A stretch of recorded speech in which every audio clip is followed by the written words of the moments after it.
not so like here. So the middleman today, there is more than enough to chew as we post the full table, no less the return of the junior from Rabba in this case.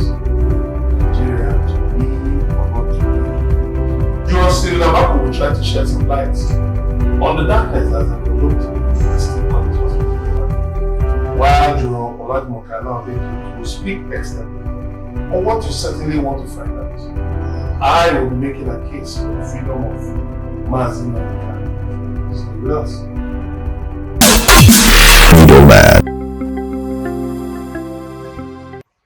You're welcome back. My case. Time to free Nnamdi. It's time to free the leader of the indigenous peoples of Biafra, Nnamdi, and draw the Southeast back from the brink. Over the last few months, the situation in the region has been deteriorating to the point that courts have shut down indefinitely. I mean all courts up to the Court of Appeal in the Southeast. Finland-based pro-Biafra dictator Simon Ekpa has said that all arrangements have been adequately planned to host the declaration of the Restoration of Independence of Biafra Convention 2024.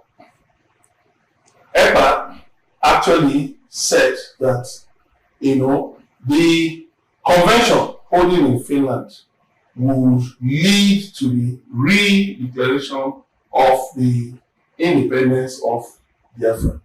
Ekpa urged Igbos all over the world to attend the convention slated for November 29 to December 3, 2024 in Latvi, Finland, as well as the purported fundamental rights of all Biafrans to self-rule.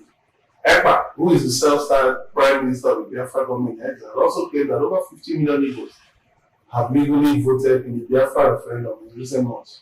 On Wednesday, a group of unknown gunmen attacked a military checkpoint in Abia State, killing about 3 soldiers. They also threatened to remove Abia State Governor Alex Oti if the checkpoint is reinstated.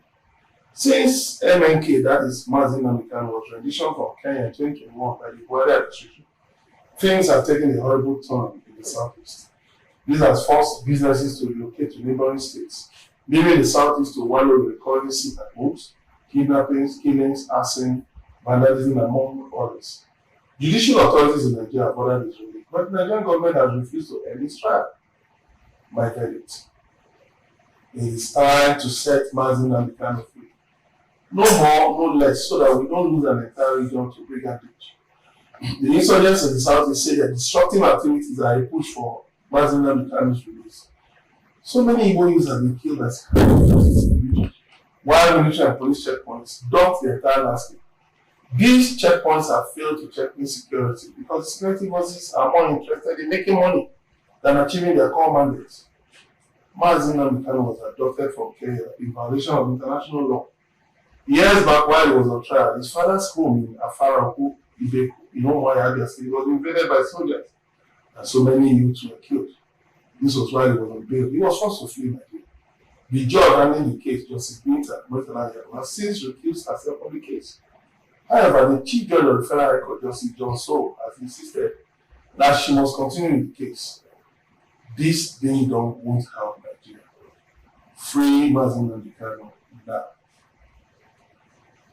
Yeah, I think this case is spot on in the sense that the Nigerian government have held Nnamdi Kanu longer than necessary. Okay, the attendant consequences of that long stay in detention, even after the court have made a repeated pronouncement that he be released, demonstrates the fact that the Nigerian government runs at cross purpose with its own institutions. Because if the government cannot yield to the decisions of its own institutions, then it means that the government is either self-serving or the government itself is confused or it does not really know what it's supposed to do. In the case under reference, Nnamdi Kanu's case shows that even if he has committed an offense, we have not found him guilty of one. He represents a lot. He represents a whole region. There are dissenting voices. I shouldn't forget that. But need I remind you that there is overwhelming support. A lot of people agree to that ideology that Nnamdi Kanu espouse. And if you have a handful of people who have taken up to that, what a responsible government would do is to look for a way to deflate the obsession. And how do you deflate the obsession? Is to, use that political solution or whatever it is people have. The leaders in the Southeast have talked about different kind of, ranging from the Deputy Speaker of the House, the upper house, down to whatever we have in our hands. So the long and short of it is that if the federal government fails to release Nnamdi Kanu, we're going to have more trouble in our hands. They will do more damage. They will create more issues. If the federal government also release him, we don't know what awaits us as a country. Whether it will escalate tension or whether it will reduce the tension. But if you weigh the two options, the federal government needs to apply psychology to deflate that obsession and let him go. Whatever it is going to be the bail term or the bail condition should be entrenched against him and ensure that there is peace and stability after his release. That's what I think. The fact is, the Nnamdi Kanu case isn't just a legal matter. Clearly, it's the way Nigeria has chosen to play it. It's, in fact, it's like the Bobrisky case. It's as if whenever there's a vested interest in the system, they create their own laws and run the show as they wish to run it. But the question at the end of the day is, with each passing day, the Nnamdi Kanu case gets worse. It's like a festering sore. And if you don't take care of it at the early stages, it metastasizes. And that's where we are. So what it would have cost us to deal with the whole iPod thing, the whole ESN thing, from the beginning, the whole Nnamdi Kanu thing, a society that does not want to, that does not enjoy thought, that does not want to thrive on reflection, that does not want to think to get solutions to problems, that thinks that by deploying boots on the ground and guns in the air, they are going to solve the problem.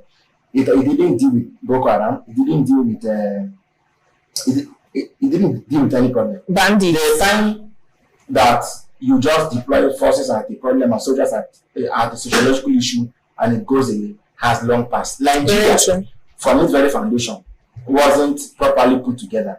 So when I say this, it is not because Nnamdi Kanu is necessarily a personal hero for me, but the fact is, like we said, what is first for the goose will sooner than later become source for the gander if you don't speak if you don't speak up against it. Then on the Kanu case, this man was to today the government decided to brought him back to Nigeria. Yeah. What then confers on any government the moral right to take him to court and prosecute him? There was a Supreme Court ruling that said, intervention that said that put, I've forgotten what because when the matter came to lower court, Nnamdi Kanu had to say recuse yourself because the matter was assigned back to the judge. It's just that some people prefer to play the ping pong with Nnamdi Kanu.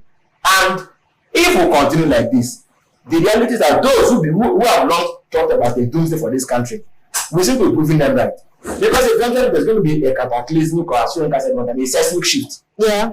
Because Rome cannot continuously travel hoping that one day it's determined to right. It's not possible. Only they want to see right and justice. Let us look at what you've invested to make it right and justice. If you've not, then don't expect a good answer, soon in the future. And if you abducted him from Kenya or you brought him in legally, however it was done, but Simon Ekpa is able to stay in Finland and still control what is happening in the southeast, declaring sit at home on Mondays that people are still sitting at home regardless of directives from sitting governors. I think that you ought to already know that this approach isn't working. You want to go and dialogue with the people. What is the issue? And the United Nations Charter allows a people, to ask for self-determination. So you cannot on that ground alone say, oh, this person committed treason, and then just hold him against his, legal rights. And the people go that way because you cannot force legitimacy on people. Yeah. Legitimacy is voluntary. Yes. So if the people move their hand against you by virtue of your indulgences, what it means is that they are not with you. They are with somebody else. And if you don't release that person if that person is in your custody. It means you have caged an entire region. Technically speaking. And you can force them to the river. You can't force them to drink. But, aren't we scandalized enough to look at a country like Nigeria in which almost all the constituent parts are ready and prepared. I want him to go. Mentally and in other spheres. Want him to go. When Buhari came in, the headiness of his policies, we started to see people saying, that is the Republic. We saw their so there's a region that have never admitted they are there to go anywhere. Oh, Niger Delta. Which one? They're not. They don't have reason. Because Nigeria is serving them. Wait. The fool, this country have favored them more than any other region. Yeah, but you know what? They have. So, when, on the basis of what should they go to EFCC? See, go to MPA. Just go to all the federal institutions in the country, including the University of Nigeria. It's not Nigeria for some days ago said Nigeria expired 10 years ago.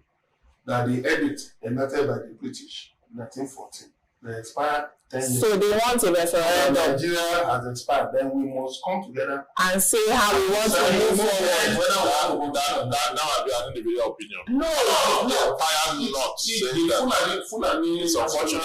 nationality movement, FUNAM, has said the same thing.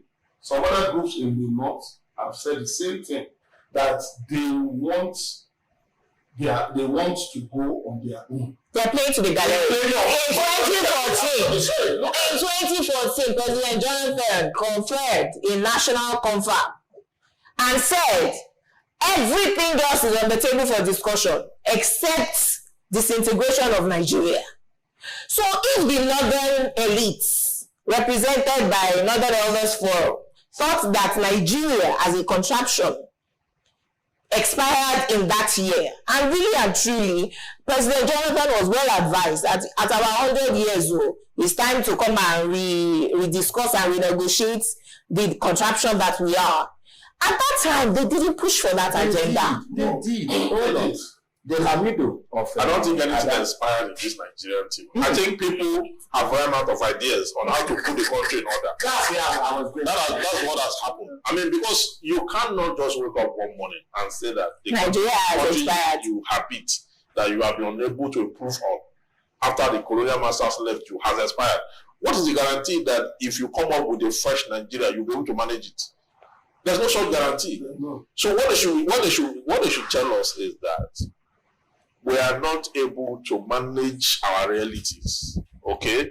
So what we need to do is to look for a way to bring solution to the current and wrangling problems of the country.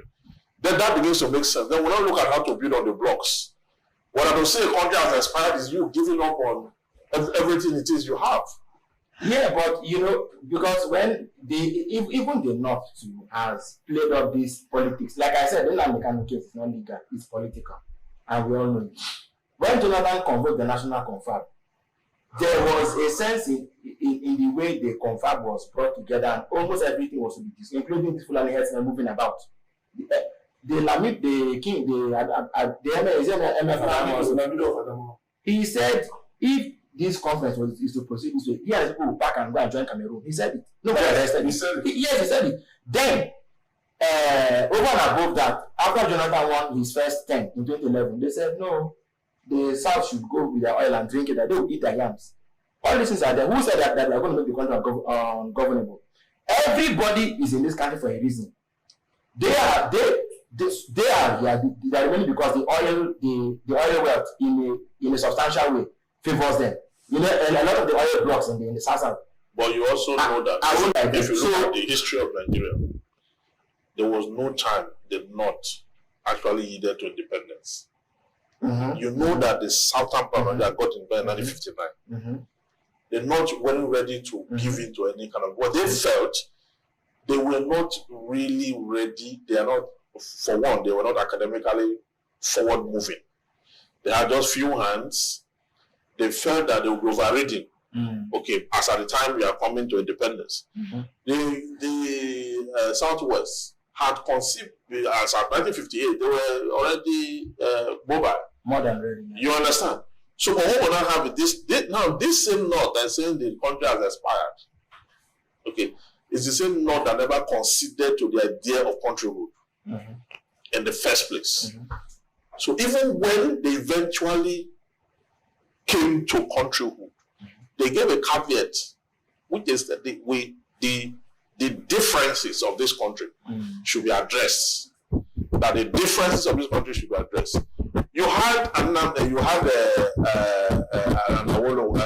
Nnamdi, what do you call it now? The first president of the country, ceremonial president of Nigeria, who at that point, you know, was to feel that what Nigeria needs is one Nigeria, and that ideology should be put forward. You understand? They didn't quite agree, but felt Nigeria was just geographical expression. But it was clear the North weren't going to go there. And then you cannot now tell us that it has expired. Okay, between when Nigeria was constituted and today that you say it has expired, what innovation have you brought to the table when you had more years in leadership than any other part of the country? All right, the challenge remains for us to manage our realities. When we return, General Cyril Abaku heads to the city of Ibadan, the city of rust and gold. It once ran with a splash of rust and gold in a poet's imagination, but today one of its crowning jewels, University College Hospital, has descended into darkness. Let's find out why. Stay with us.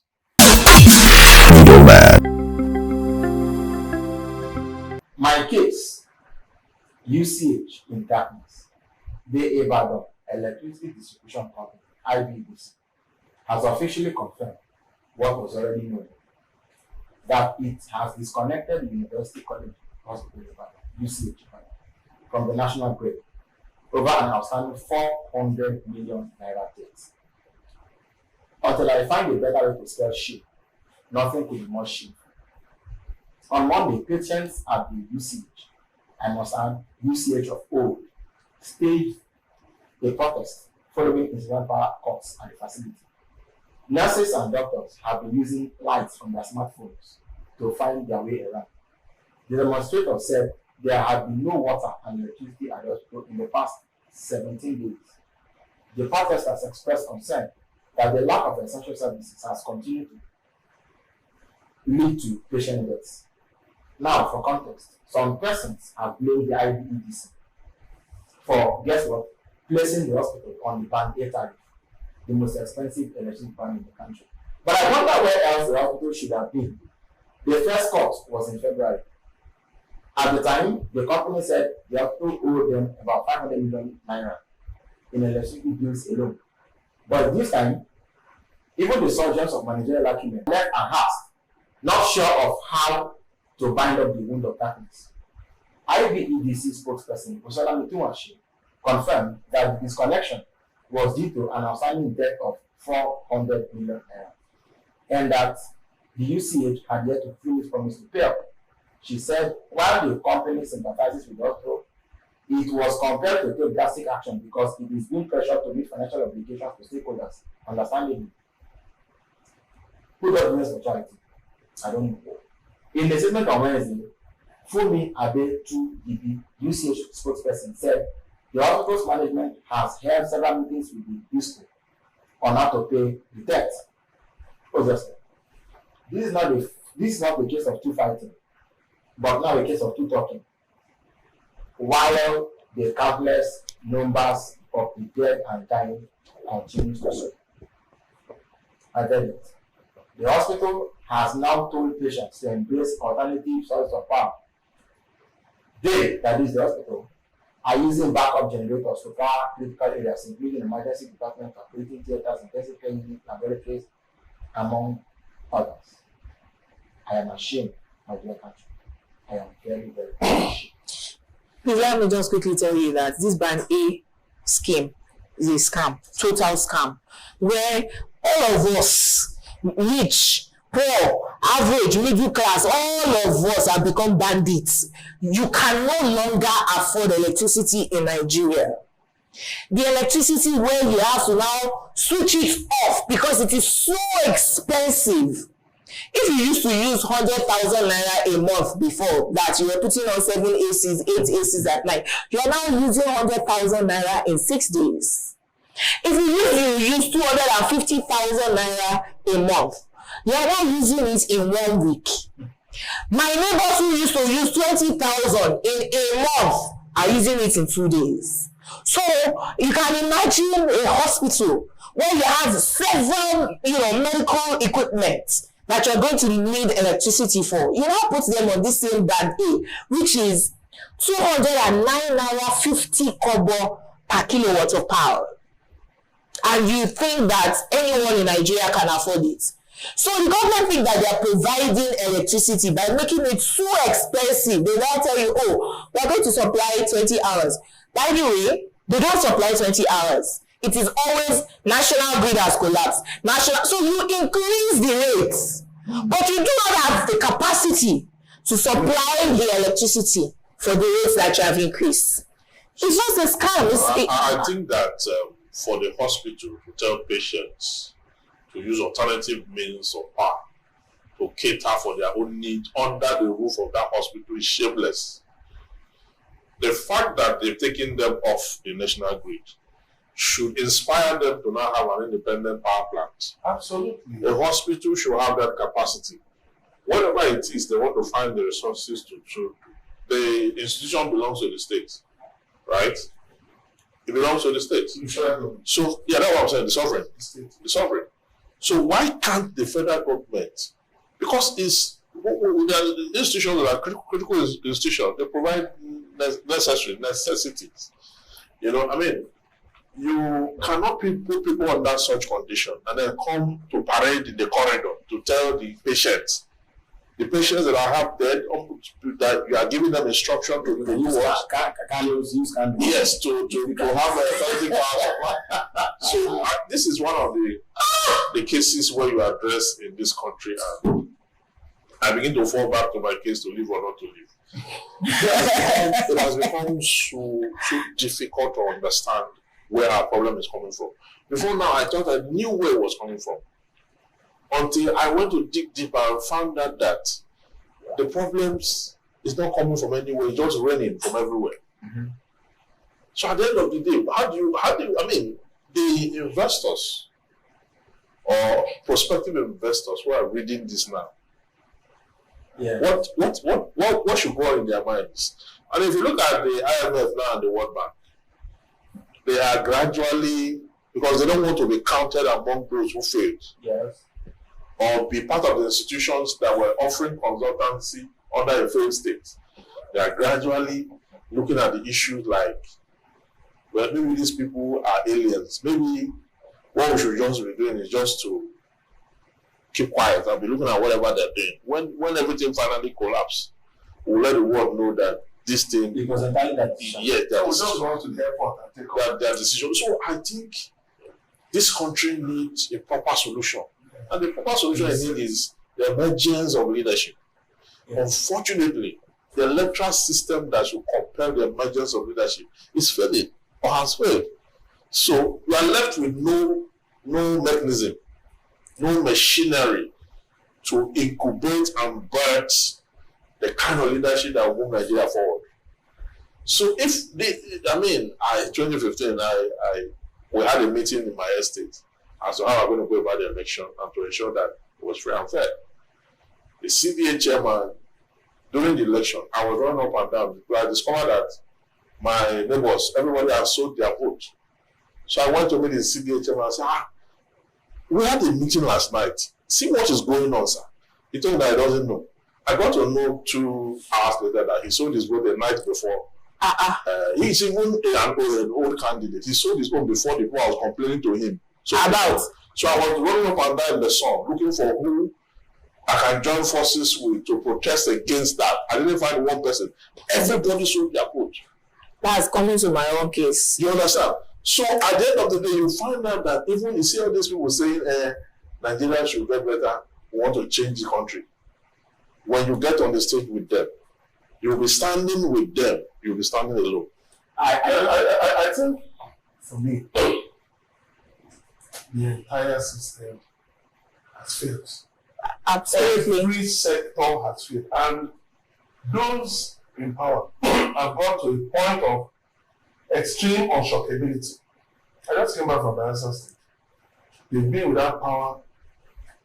The government said for 3 months, but some people said for 5 months. Imagine the entire state. The entire state. The only place where you can get cold water is in a hotel. If you saw time to a hotel, you're ready to pay extra. Imagine. And the people appear to have taken it They have in adapted. their strides.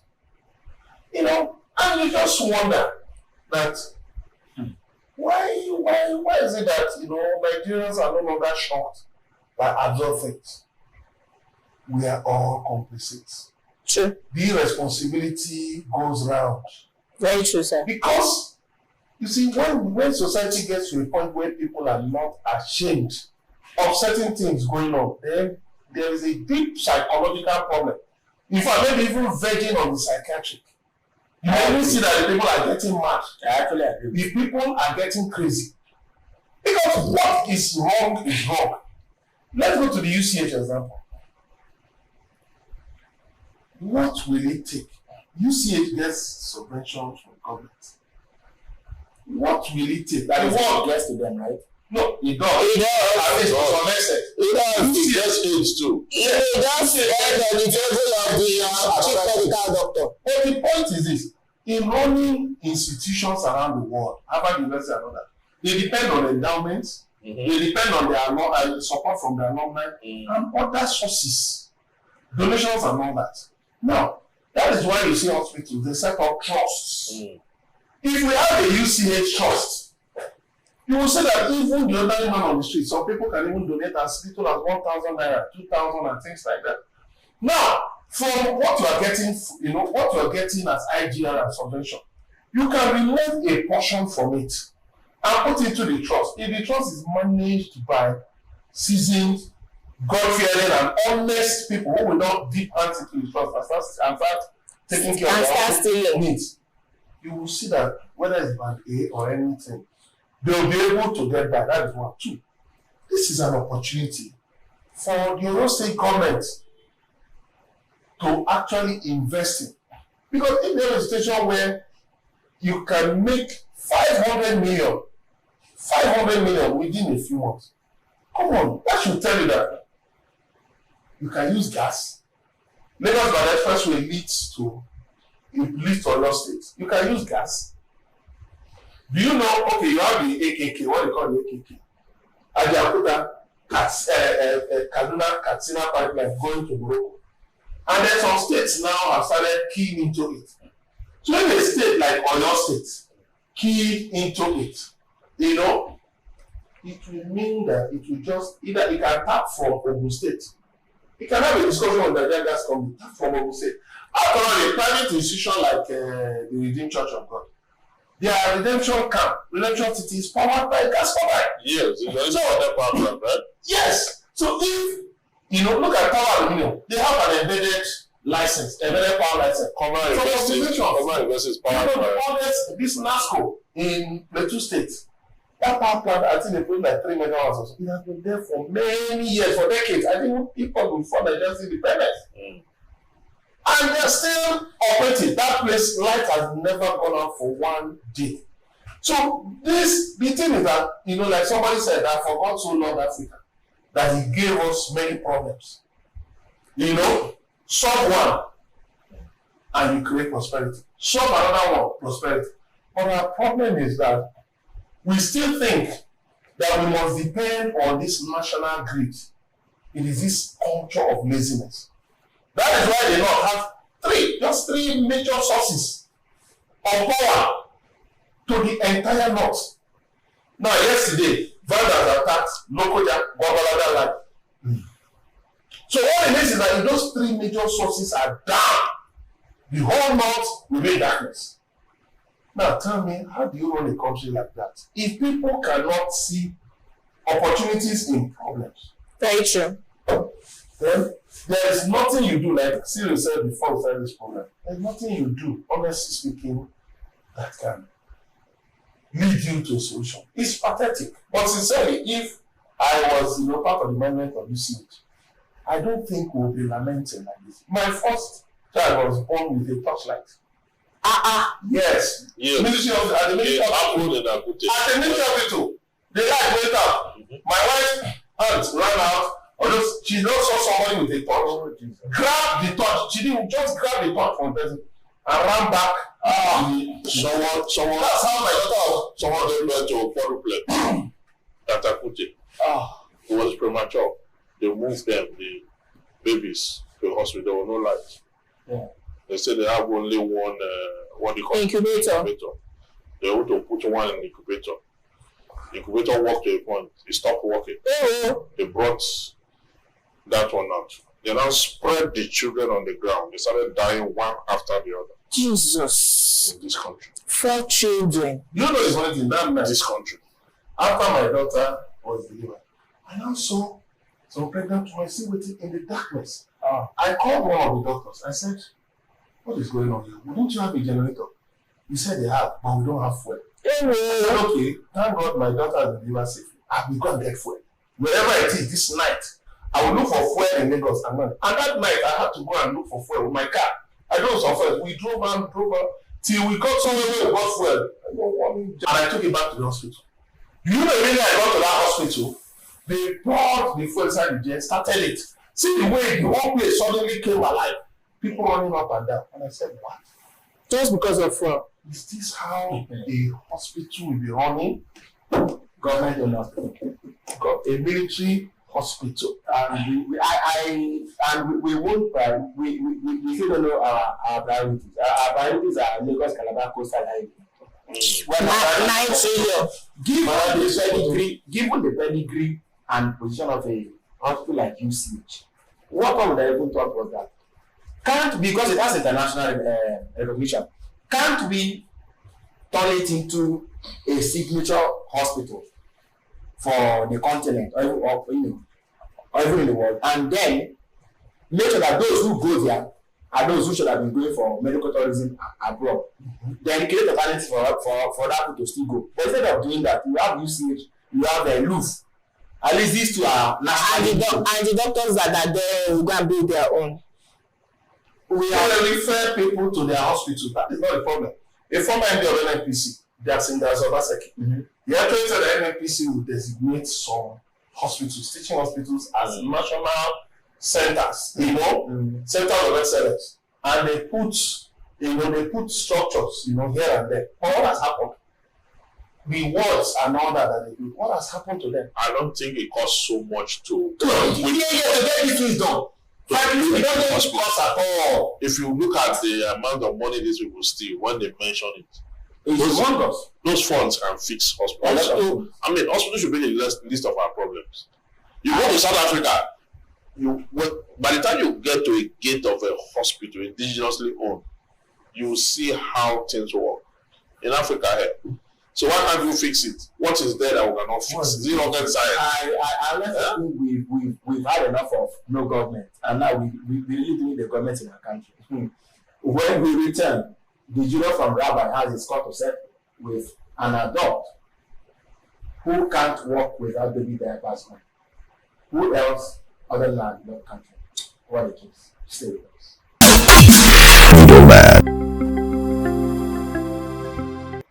Welcome back to the middleman of Euros.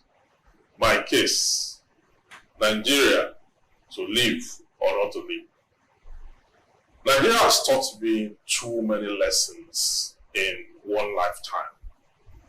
I love my country and I think I have stood for her as long as I can remember. As a child at the Air Force Children's School, Kanu, I had high hopes that my country would deliver my dreams, walk me through purpose, and build me for exploits. I still believe that is possible. Somewhere in between my faith and my dreams, I have fractured my belief. So I am asking myself whether to live or not to live. It is inappropriate for a man of my standing to doubt his faith or wrestle with his dream. These things are just possible because this country has failed me. The people too has failed me. Perhaps I have failed people too. My verdict, once I have not concluded on any kind of resolution on what to do, I battle with the resolve of not knowing what to do. I stand in between fates, observing the hollowness of life. I shall go to Rabbi. All of us should just go to Togo. You understand Togo anyway. The close go to just use your leg to walk across the border. Let's just walk across the border. Anywhere but Nigeria. Yeah. And that's the reality. Let's stop deceiving ourselves. But eventually when we come to my case, why I'm saying all of this is all of us are guilty. The leaders did not fall out of the sky. They are not from Ghana or Togo. They are Nigerians. We, the followers, are not holding them accountable. We, the followers, are waiting for you to get to our turn to get into office and then do worse Not necessary. than they are doing. The majority of us. Because when you look at the politicians across board, it's choosing between the devil and the deep blue sea. There's a sense in which I would want to disagree with the fact that all of us are guilty. Yeah. It's very easy to say that because for a long time, Nigerians have been docile. It's very easy to say that. And one can say that and be partly correct. But to look at things in deeper perspective is to say that this all of us that are guilty have never been given any kind of opportunity in the likes of what our leaders have held us on. If we get there, we'll do what? That's what I'm saying. Until we get perhaps. Because we have been disappointed. Over. People look at President Buhari. you Look at it was called the Gaskia. Look at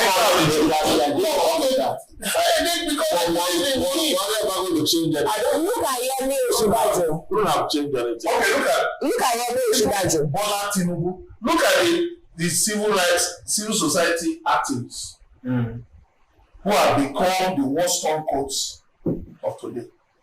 That's another Begin to name them. No, begin to name them. Yes, now. Look at Zubin Abati. He had all the solutions when he was writing for The Guardian. He became presidential spokesman, and we're looking at him that it is the Zubin Abati that we know. What should we have done? Look, if you do not know what to do, if you don't know what to do, you resign. You cannot be joining them and expect that we the people will make excuses on your behalf. I've never heard any policy intelligent position in the country. But he was spokesman. And what was he saying on behalf of Jonathan when he was spokesman? Let's be honest. Let's be honest. Let's be honest with ourselves. You can make a difference. So far as you can. Opportunity. No, what tell you? What are you saying? All these things all these things we She is saying if you went there, you won't even make a difference. You join our party. She said something. She said her party was the one giving. He knew the solution. He was an advisor. He was one advice. And for the benefit of Did you see his first statement? For the benefit of the viewer, Yes. we now know that a large chunk of things we are saying about Jonathan government, we are all lines. Yes. Or propaganda. He was performing his job and he was not Let me tell you something. Let me tell you. A spokesperson for a high-ranking public officer is somebody who has said, I'm ready to take bullets for you. Okay. And you must be reasonably well informed to be able to give back measure for measure for those who are out to give out blatant falsehood, Which he failed to do. which he failed to do because he was not competent to do it. He knew how to do it outside, but inside he didn't know how to do it. You see the things we do. It's all about propaganda. Where the professor show. It is because we spend time going to read, research, ask questions, and all of that, and we're making a change. No matter how incremental. But the other thing has to do with when you get into public office, will you still live according to the principles you espouse? outside. Away. Exactly. By money. You know, By the time they start buying you bulletproof vehicle. don't make barrister Julian Maraba now take a very humble stance on this matter. There's a problem. We can count numbers and numbers of people who went into government. They were preachers when they were out of government. They went in and we didn't even hear their voices anymore. There are a lot of them like that. But the point today, if you know, we just talked about the UCH crisis. If you're very competent, very principled, very upright, wouldn't compromise, you are even a danger to them. So if you are So they don't need around them. so are you supposed to be there and keep quiet, or do you resign? No, that's good. That's what I'm saying. If you know that they came for you, for example, and you give them your terms, they won't accept it. You have no business going into work there. I think that for the larger part of it, there are those who go in there. In the past, they used to be like that, and go. What they normally did to them was they will bring in, put you somewhere, they don't give you money. So you feel. But this is, I think, people live, there are scholars who go, carry their passport, carry the man, carry the national ruler. In the morning, they are critics, in the evening, they are begging for government office. You are the one to sit back in your house and say, this man speaks very well, he's touched. But he knows that he's not going there to do anything meaningful. You are buttressing our point. If you use yourself as a yardstick to judge every other person, it may be wrong. Where we are today is a place where we're not even sure of anything anymore. Because in our country, who went into government in the last 24 years and made a difference? Just mention them. Who went? Well, I mentioned Peter Obi. I want to go aside he was governor now. Nnamdi made a difference. Where? No, he made In River State. even as minister, this is the only performing minister. Buhari's government. that He was running away with the Niger Republic. He did something.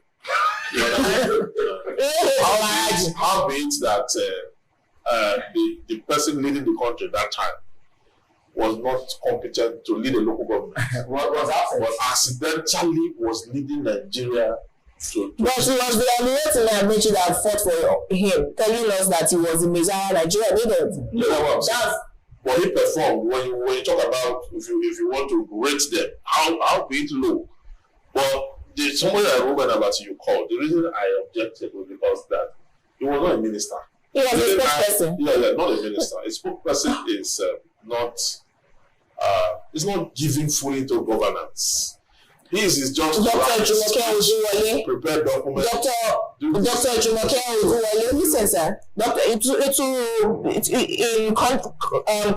Contradicting your point, Dr. Jumoke Ojuwole was just advisor on ease of doing business under Vice President Yemi Osinbajo. She did it so well, right? She was retained by President Nnamdi to the extent she's now Minister of Investment, Trade and Investment. So if you stand out in advising or spokesperson or whatever little role that you are given, the people would recognize that. They called that she was special advisor. They blackmailed her. She went to church and she went to cry now. She was shut out. But eventually, see, one of the things.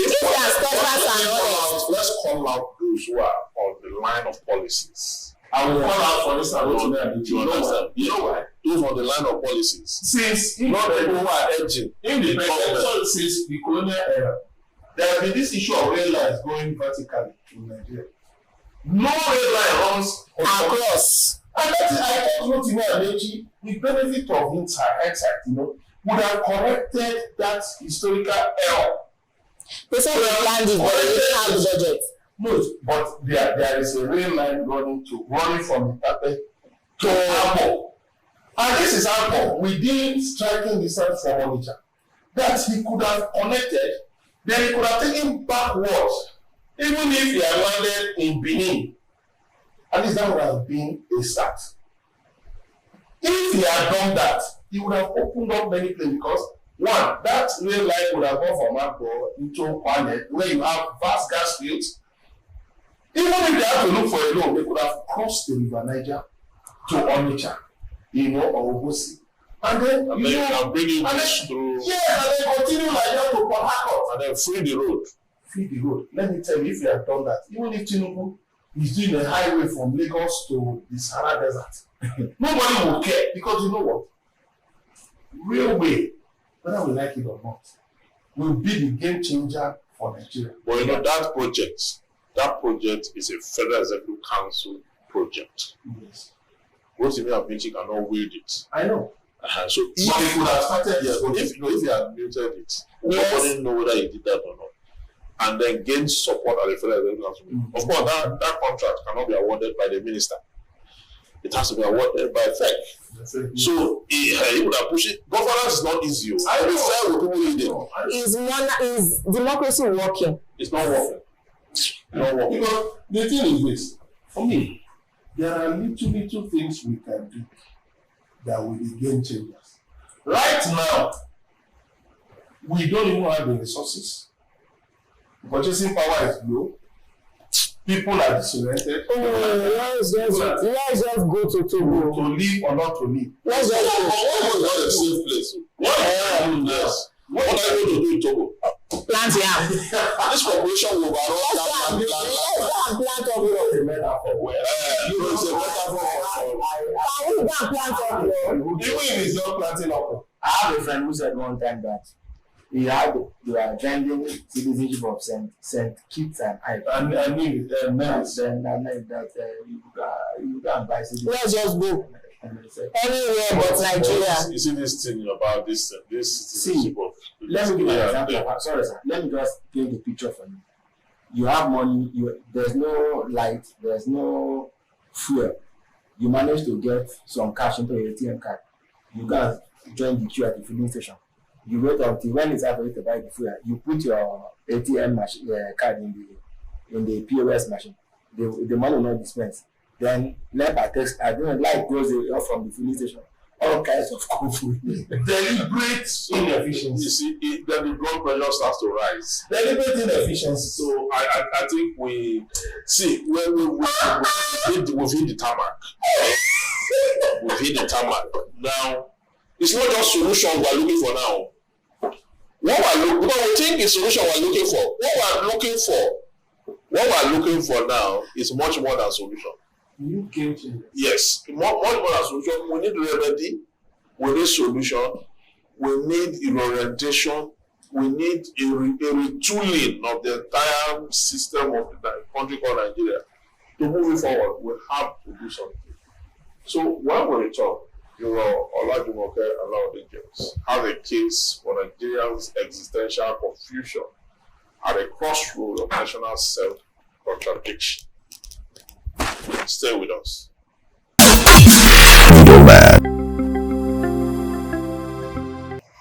And welcome back to the Middleman. The jurors are still here, and my case today is Nigeria at Crossroads.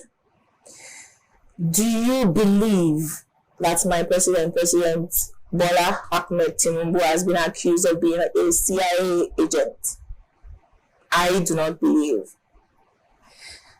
A lot of Nigerians are busy fighting over should we be having night vigil or production at night. Nigerians abroad have said that it's because you people are being spoon-fed in Nigeria. If you live abroad where the bills are piling up, you'll not be spending your hours going to pray. You'll actually be doing the work that brings the front.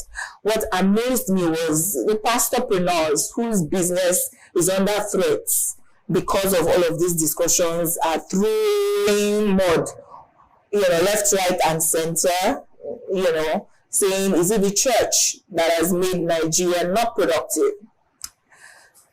I, on the other hand, believe that Nigerians will determine the way Nigeria goes. All of us are used to pointing accusing fingers one at the other without taking ownership of how we are guilty of making Nigeria the mess that she's in right now.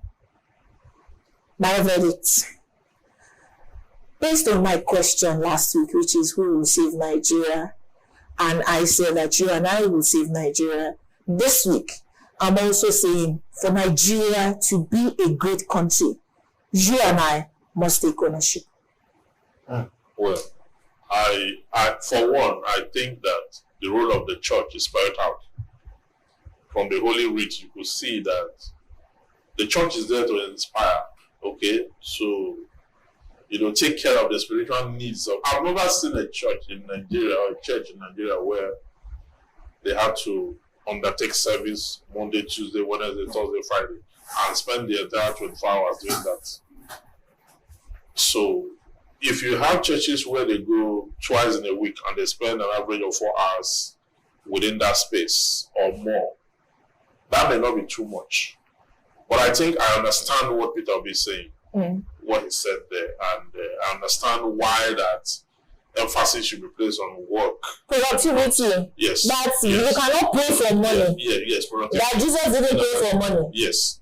Because a lot of us have missed it in this country, where people now take the focus off productivity and they are bombarding the heavens with so much demands, and the whole host of heavens now are now aware that there's hunger in Nigeria. There is so much problem in the country.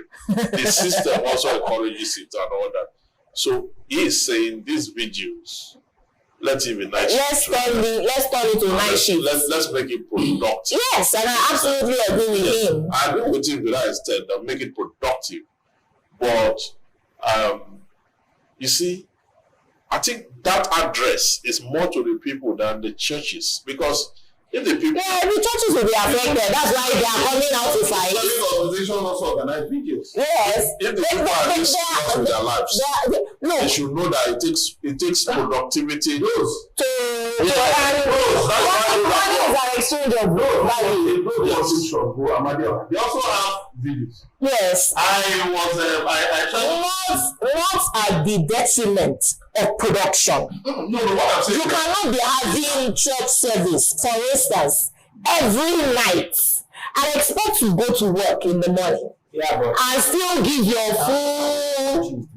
There are some churches with 40 days. Sir, so you don't know 40 days night vigil. What I'm saying is when you look at the entirety of the church in Nigeria, right? I don't know how if you tell me that we should do night shifts, I understand that and I agree with you. In fact, I think that there is a problem about the way we even interpret what people meant to say. Night shifts and vigils are not necessarily enemies. no. Okay? Some churches hold vigils once a month or once a week, mostly on Fridays. And even if that was going to I don't think that in itself is impacting productivity at work. But there are men of God who became insecure as a result of that statement. Attacking. Yes. So, because it seems like he's attacking their business. Go ahead. So if let me just land. I think that there is no way wrong with what Peter B said or meant to say that may not have necessarily been what he actually intended to say. Now that's what I'm saying. That it's not English. I know. It's a wake-up call. The people that will even do night shift are not churches. It's members industries, people members of God bless you. organizations. God bless you. If you run for me, seriously, let me be frank with you. I wanted to land that. Let him land. If you have a water factory like sachet water, pure water factory, people work overnight in those places. Yes. And if you need work, you work. They will pay you. I'm not against night shift. I've done night shift like several times or several years. If there was work to be done and you abandon work and say you want to go and pray, that's an entirely different thing. But as long as prayer and work are not working against each other, I don't see why. So that's how I took what he said, because I think that in Nigeria we do not have an extreme. But that is get God to do things that we should give ourselves. So now they care for that. Even people do fellowship in workplaces. Yeah, they do. Now, I don't know. How does that produce anything? They don't know. The solution will not be abandon prayer now and then go to the other extreme of working. Nobody is saying that. Because that's what it's coming to. No. In your bedroom. Nobody is saying that. Come outside and work. Prayer is personal. It's between you and your God. It's not a national issue. The issue is Work is. And she has denied that she was organizing prayers. Our chief security officer and first lady. Leave them. no. She could have done anything better than that. She does not have that capacity to reason beyond less of. We need to think more First lady in the mud. getting people working at night. It should be a wake-up call. I don't think we should center, but because of the personality of P2B, even people who will neither work in the day nor the night, because even anything about P2B, they just want to turn it to negative things. Now, for those men of God who unreasonably just jumped into the thing, they should realize one thing. Let me tell you, Calvary arose out of the faith of one man, Calvary, because he felt alcoholism was, and working hours were, distorting family values, the cohesion of families, and then he did something about it. There are different organizations that, faith-based organizations that actually employ people in different industries, farms, schools, and all of that. What we need to do is this. While we work, we work and pray. We pray. Yes, sir. Watch and pray. Yes. So watching, you don't sleep. You watch it. You make sure that you are productive. Because the Bible tells us that he who does not work should not eat. So what it means is that it should be a wake-up call. There are few people who have even been called to pray. The pastors who are pastoring for full time, they can decide to even pray 24 hours, 7 days a week, 365 days a year. While their congregants go about being productive and then bring whatever sacrifice they bring to them to feed them, and then you now lay hands and bless them, But you cannot be calling all of us to national prayer. I don't think we should map out time every time. We don't map out time to pray. When the disciple asked Jesus, he said, when you pray, say, our Father who is at heaven, hallowed be thy name. Do it like that, end it there. Jesus even mapped out time to pray when he was going to do the cross. No, what I'm saying is, you don't need the whole 6-7 days, national everybody come and pray at the same time. So that God will do work. Our secular state. No. So I'm avoiding some sort of exegesis on the table, right? The point I'm making is very straightforward. P2B is isn't necessarily antithetical to the No.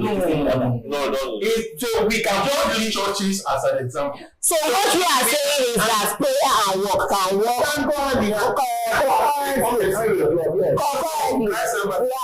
Christ Embassy owns parallels back. Yes. Do they shut down the back when they are having?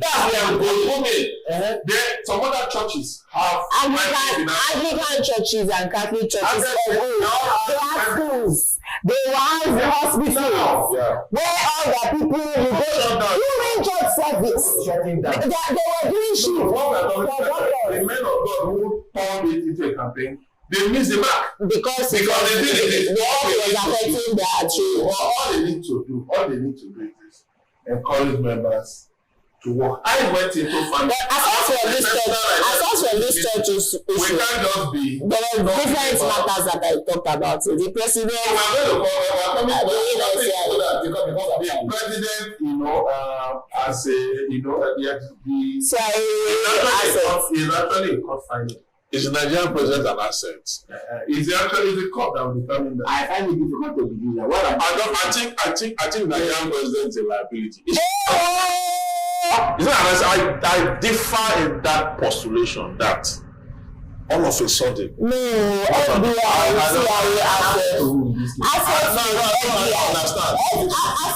FBI that he gives them information. Maybe he was fine.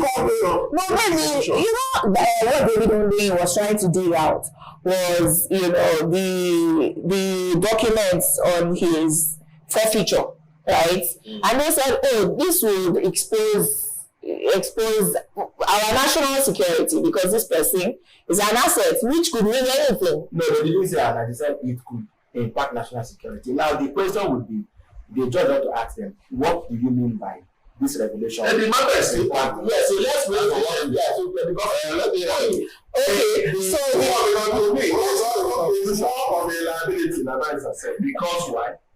He goes around to tell them that it's not in the case of asset liability. In that one, let's call it spirit. No, asset is asset. He goes around to tell those. Give them information. Say the CIA agent that Nigeria is working. See, and that is so. See, anybody in criminal prosecution. Yes. If if you have 10 persons commit an offense, the court can decide to use one of the offenders as prosecution witness to make confessional statements That implicates the rest. that implicate, even though criminal liability is personal. It gives the court, it throws arrows. But those persons who may mention or confess that they did it together must also on their own take their plea as individuals. And most times, that confession seems to influence them to yield. In so doing, the court exonerates the prosecution witness, the one who made that confession. And that is exactly what perhaps this man is in the case under reference.